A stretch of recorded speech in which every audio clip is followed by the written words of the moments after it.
Chapter 4, That Morning.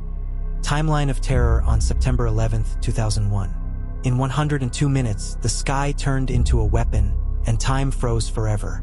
6 a.m., the quiet before the fire. Tuesday, September 11, 2001, began like any other day. The air over the East Coast was crisp and calm. Skies were sapphire clear. A perfect late summer morning. Children were brushing teeth before school. Traders commuted to Wall Street. Couples kissed goodbye over breakfast. But in the shadows of 3 airports, Logan, Boston, Dulles, Washington, D.C., and Newark, New Jersey, 19 men were already in motion. They passed unnoticed. Clean-shaven, Western clothes, valid IDs, carry-on luggage. Their demeanor was calm. Their goal, apocalyptic. At South Portland Jetport in Maine, surveillance captured Mohammed Atta and Abdulaziz Al-Amari calmly checking in for a short flight to Boston. Nothing in their expressions hinted at what was coming. They cleared security, boarded the flight, and connected seamlessly to Logan. Hours later, millions would search these grainy airport videos for signs. Some hint, some warning. There were none. 7 to 8 a.m., boarding the missiles. The attack began with the mundane act of boarding.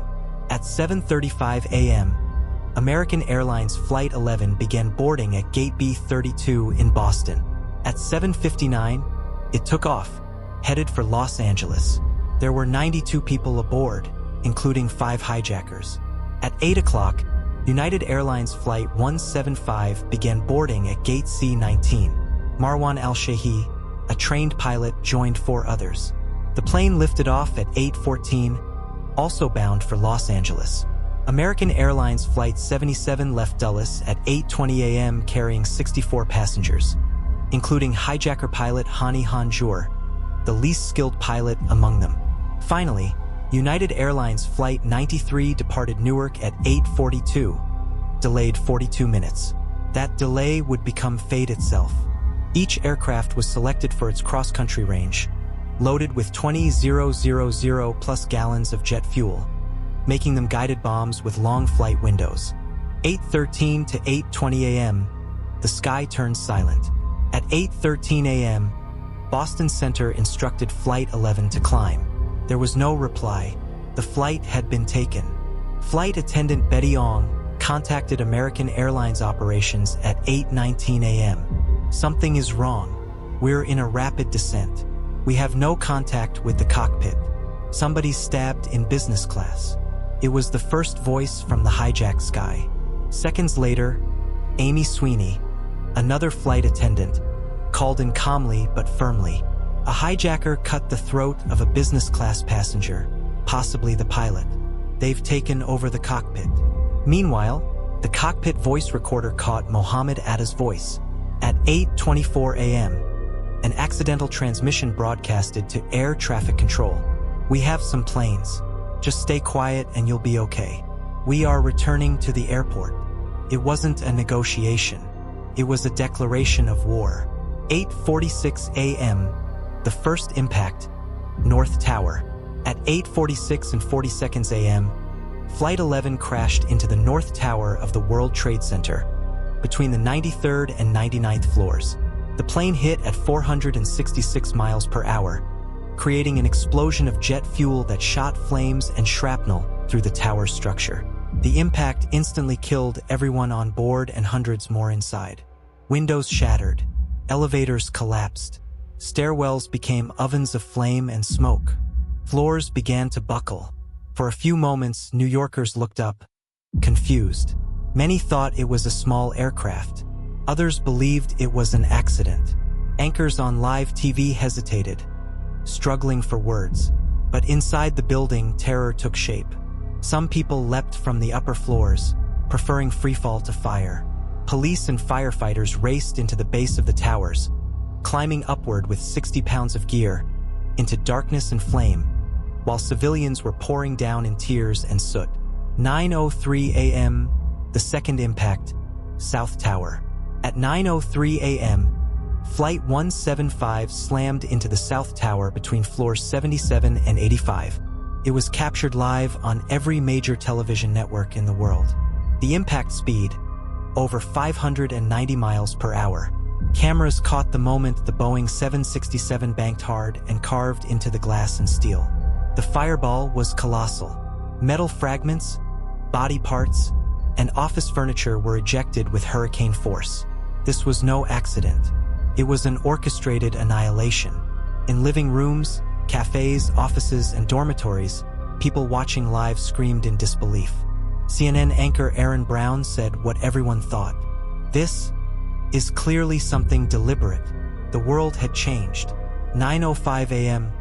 The president is informed. In a classroom at Emma E. Booker Elementary School in Sarasota, Florida, President George W. Bush sat with children, reading The Pet Goat.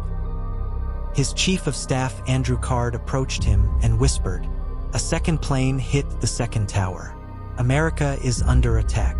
Bush's face tightened. He nodded slightly, remaining silent for several minutes. He later said he didn't want to frighten the children. Critics would dissect those moments for years.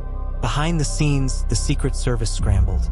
Air Force One was prepped for emergency departure. Vice President Cheney was rushed to a secure bunker beneath the White House. 9:28 to 9:38 a.m., the Pentagon struck. At 9:28 a.m., Flight 93 was hijacked. The cockpit voice recorder captured screams, struggles, and chaotic shouting. One air traffic controller heard, "Get out of here! Don't hurt me!" Sound of rapid breathing. Banging. 10 minutes later, Flight 77, now under terrorist control, made a sharp, descending turn over Washington, D.C. and aimed straight for the Pentagon.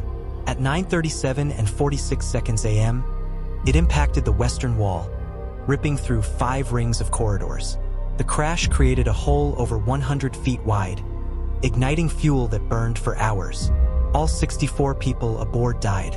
Inside the Pentagon, 125 military and civilian personnel were killed.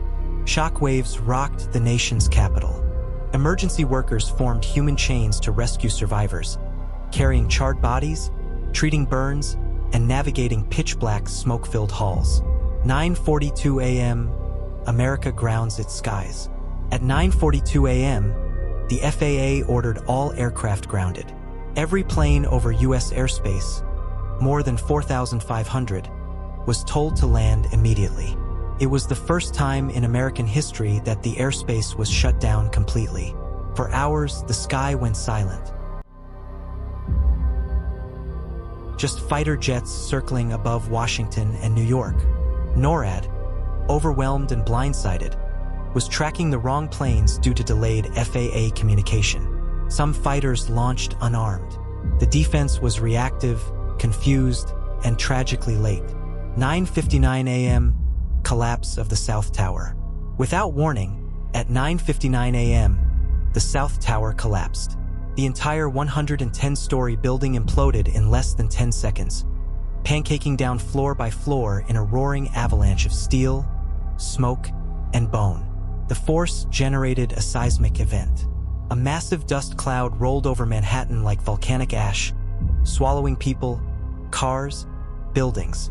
Firefighters inside lost all contact. Radios went silent. Thousands ran through darkness, some with shirts over their mouths, others completely blind. In one moment, the dead outnumbered the living. Thousands were buried alive. 10:03 a.m., the final fight, Flight 93. Aboard Flight 93, passengers had learned of the attacks via airphones. They knew they were part of a suicide mission, and they decided to fight back. Led by Todd Beamer, Mark Bingham, Tom Burnett, and others, the group rushed the cockpit. The hijackers pitched the plane, flipped it, and rolled it side to side to throw them off. The cockpit recording ends with, "Allahu Akbar, Allahu Akbar." No, no. Screaming, impact, silence. Flight 93 crashed into a field near Shanksville, Pennsylvania, upside down at 563 miles per hour. Investigators believe it was headed for either the U.S. Capitol or the White House. It was the only plane that failed to reach its target because its passengers chose to die standing. 10:28 a.m., collapse of the North Tower. At 10:28 a.m., the North Tower collapsed, echoing the horror of its twin. Thousands of tons of concrete and steel crumbled in a vertical implosion that swallowed firefighters, medics, police, and civilians. The collapse killed 1,355 people instantly, most of them first responders who had rushed in to help while others ran out. The air turned black. Glass rained from the sky. The earth shook. It was the deadliest moment in the deadliest terrorist attack in human history.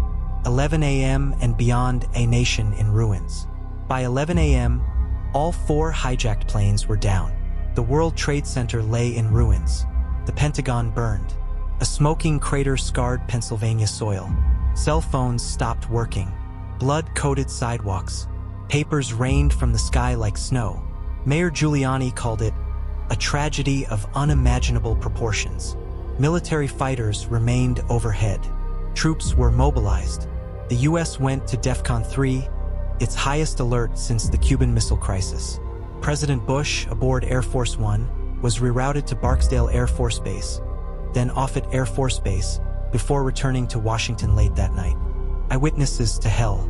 The survivors looked like ghosts, coated in ash, bleeding, staggering through broken glass and debris. EMTs turned sidewalks into ERs. Triage was conducted in church pews and alleyways. Priests gave last rites over bodies still burning. Firefighters dug with bare hands, some refusing to leave the pile for days. Voices from under rubble whispered, "Help me, I'm here." And amid the carnage, a firefighter raised a tattered American flag on the ruins of Ground Zero, an image that would echo through eternity. The numbers of pain: 2,977 victims, excluding the 19 hijackers, 246 people aboard 4 flights, 2,606 deaths in and around the Twin Towers, 125 killed at the Pentagon, 412 first responders dead, 93 nations represented among the dead. It was the deadliest day for emergency workers in American history. Some fire companies lost every member on duty. Entire families were erased. Closing reflection: the day that split time in two. September 11th, 2001 was more than a tragedy. It was a rupture, a crack in the timeline of modern civilization. It redefined war. It redefined fear. It redefined what it means to be safe. In just 102 minutes, the world changed. Forever.